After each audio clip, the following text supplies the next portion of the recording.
ఖైదీ number 150 pre release ఫంక్షన్లో నాగబాబు చేసిన వ్యాఖ్యలు పెద్ద దుమారం లేపుతున్నాయి. రాంగోపాల్ వర్మ, యండమూరి వీరేంద్రనాథ్లను అన్నీ అనేశాడు నాగబాబు.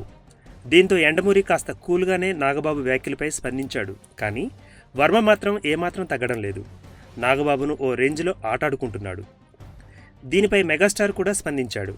ఈరోజు మీడియాతో ముచ్చడించిన చిరు ఆ ఇద్దరికీ తనదైన స్టైల్లో స్వీట్ వార్నింగ్ ఇచ్చాడు.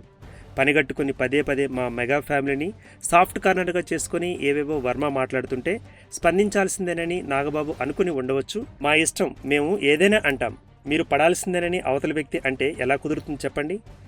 అటునుంచి ఓ మాట అనేటప్పుడు ఇటునుంచి వచ్చే మాటలను కూడా రిసీవ్ చేసుకునేలా ఉండాలి అంటూ వర్మకు వార్నింగ్ ఇచ్చినట్టు అనిపించింది. చిరంజీవి అంటే వర్మకి ఎందుకంత కసి? ఇక యండమూరిపై కూడా చిన్నపాటి వార్నింగ్ ఇచ్చాడు మెగాస్టార్.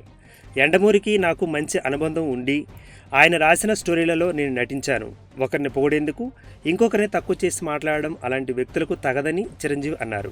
దీంతోపాటుగా తన భార్య సురేఖని ఉద్దేశించి సొంత మనిషిలా మాట్లాడడం, అలాగే చరణ్ని ఉద్దేశించి వాడు వీడు అనడం అసమంజసం అంటూ చెప్పుకొచ్చాడు. మరి ఈ వివాదం ఎప్పుడు ముగుస్తుంది అంటే మాత్రం అది మా చేతుల్లో ఏమీ లేదు. అటు సైలెంట్గా ఉంటే ఇటు సైలెంట్ అవుతారు, లేదు నేను అలాగే అంటాను అంటే ఎవరు మాత్రం ఊరుకుంటారు అని చిరంజీవి తెలిపారు.